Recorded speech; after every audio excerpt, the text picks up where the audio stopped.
Let me tell you something. I am practically a happy married man.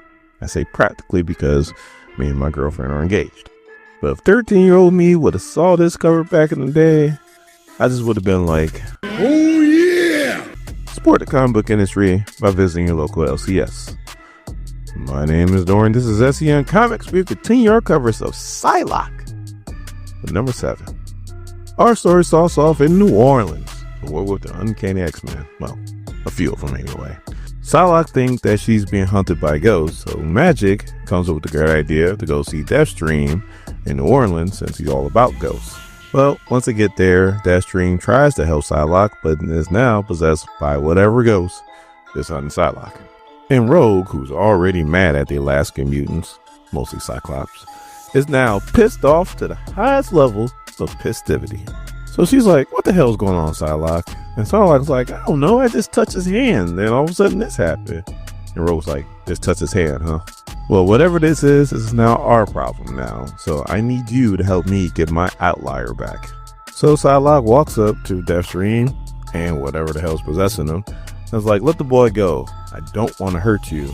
All of a sudden, whatever's in DEATHDREAM goes, liar, you love to hurt people. That's what you do. My apologies to the Japanese community, because I'm about to butcher these names. And for somebody who loves anime like me and been watching it for over 30 years, you would think I'd be somewhat good at it. But I'm not. So this thing goes to Psylocke and is like, Masato, the lover you killed. Himiko, the daughter you abandoned. Masuki, the friend who trusted you. No matter how much you try to forget, the dead remembers. So Psylocke has to dodge an attack by it, and she goes, oh, it feels so cold. Like, I'm freezing inside now. So the Rogue's like, you know what? Tired of this. And she goes, whatever beef you got with Psylocke, that's fine. But you need to get out of my kid's body. And she punches the bejesus out of DEATHDREAM. And as he is flying backwards, whatever is possessing DEATHDREAM is like, no, I'm keeping him. The little one doesn't belong with the living. It belongs with the dead so we can keep him safe. So then Psylocke's like, no, he belongs here with his team and his family. And the thing goes, yet you delivered him to my hands. And then Rogue just has a Sam Wilson moment. And she's like, he's out of line, but he's right. So Psylocke, we're going to have a talk about this later. So then Psylocke thinks to herself, like, where the hell is Magik? And out of nowhere, our Russian blonde psychopath comes out of one of her portals with her soul sword. And I'm just like, oh my God. She about to cut his head off. But it gets out the way, thank God. And she's like, it's time to have an exorcism. The whole thing to myself is, that's not how you do an exorcism. No, not that way. So the Rogue's like, we need to get whatever's in DEATHDREAM out, but I don't want to hurt him. Like, come on now. You just punched his ass in the middle of next week just 2 pages ago. So the Psylocke's like, I never did an exorcism. But then she thinks to herself, and she's like, wait a minute. Maybe I have. So now we take a trip to Kyoto, a long time ago back in the past, where we have Kwanin walking with her friend Mizuki. They're in the woods, it's snowing, it's really cold, and they're on a mission to kill a target that they've been tracking for hours, and Mizuki's hands are starting to get to the point to where she can't feel her fingers. So Kwanin takes off her gloves and says, why don't you just lay her up? She's worried because the master will see that as a sign of weakness, and Kwanin's like, look, don't worry about it. We'll switch before we get with him again. But then they wander across this graveyard that's really old, and they walk up and there's a yokai in there. Yokai is like a Japanese for ghost. And Masuki is used to, I guess, dealing with him, and Kwanin's like, no, that thing stinks. She doesn't want nothing to do with him.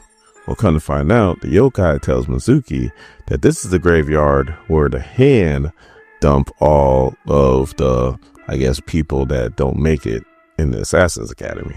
So then we cut to the present time back in Alaska to John Greycrow's cabin where Devin is visiting him, and he's like cold as hell. And John Greycrow's like, because it's Alaska. So Devin's like, don't you have any electricity? And he goes, nope, just a stove. Electricity is expensive. And Devin's like, you rob banks. But then he's like, you know what, that's besides the point. All these things that I use to track Psylocke have been offline, and right now I don't know where she's at. So John explains how when he talked to her last on the phone, she was at the factory, but then the call just abruptly ended and he hasn't heard from her since. So then Devin explains how Quanon rescued him from AIM. That at first he thought that she was there to kill him, but then she was like, no, I'm here to help you. And she takes out all of the AIM agents that were there. And then from that moment forward, he was like, I'm going to do everything in my power to make sure that I'm there for her, because that was a really bad situation. So then John's like, yeah, she has that effect on people. So now they're sitting there and they're trying to figure out a way that they can help Psylocke, because they know that ever since she went up against the taxidermist, even though she won that battle, something's been wrong with her. They don't know what, but they also don't want to have her deal with this by herself. So then we cut back to New Orleans, and Magik's blocking stuff with a sword, talking about this kid just keeps sprouting tentacles. So then Psylocke's like, I might be able to use my side blades to maybe rip out whatever's inside DEATHDREAM, but I'm gonna need to open it. So Rogue and Magik's like, no problem, just give us a second. So they do their thing, and they're like, Psylocke now.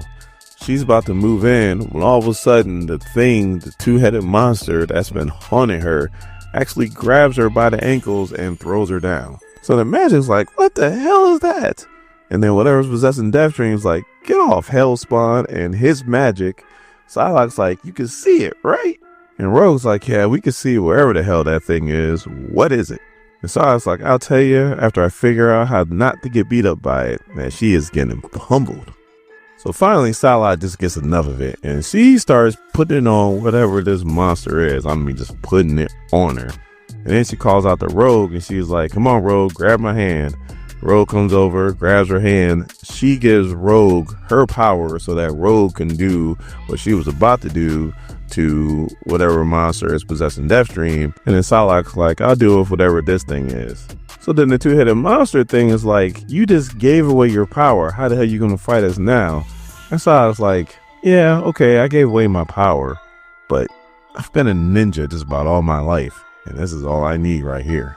So Psylocke stabs whatever this two-headed monster thing is, and Rogue punches the bejesus out of DEATHDREAM, and whatever that thing was haunting him goes flying out. So now Rogue catches DEATHDREAM. The two-headed monster thing is pulling out Psylocke's blade from wherever she stabbed him in. It looks like the chest, but I mean, and there's two chests, right? And she grabs Psylocke's arm, and then Psylocke just all of a sudden realizes that this is Mizuki. See, Psylocke made it to the hand training, but Mizuki didn't. And Psylocke promised her that she would come back for her someday. She never did. She tries to stab her in the head, but Mizuki just disappears around her sword. So now we cut back to Alaska, where Psylocke is visiting John Greycrow. He's like, is everything all right? She's like, no, everything's fine. I gotta go deal with something. I got a mission I gotta go on, but I'll be back soon. And John Greycrow's like, yeah, no problem. Like, I understand. Just make sure you let me know what's going on. Psylocke leaves, and John Greycrow's like, she's lying to me. I know she's lying to me.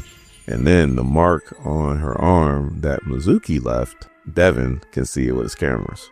So now we cut back to Kyoto, Japan. So if we're not in the past, we're in the present. Psylocke's back in the woods, back in the cold, to I guess deal with whatever this Mizuki problem is. But the Mizuki problem is already with her.